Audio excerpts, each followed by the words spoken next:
Эти дни, по прогнозам синоптиков, в Якутии ожидается потепление.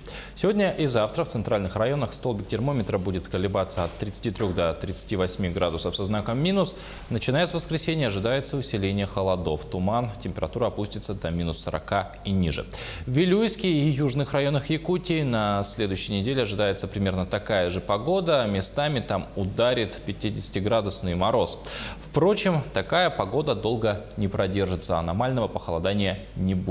Как отмечают синоптики, январь будет теплым, и средняя температура будет ниже нормы на 1-2 градуса.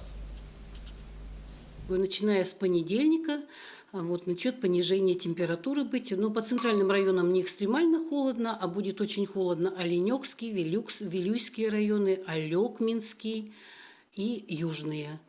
Значит, выходит циклон где-то примерно в среду на Охотское море. И ложбина от этого циклона будет оказывать влияние на погоду Тампонского района, части заречных районов, может даже Кобяйского района. Там будет идти снежок. Такой небольшой снег будет идти, и температура будет повыше, градусов на 10-15. А по центральным районам это потепление от циклона Охотоморского может сказаться каким образом, что будут не очень низкие температуры, то есть не намного ниже 40, но будет неприятный ветерок.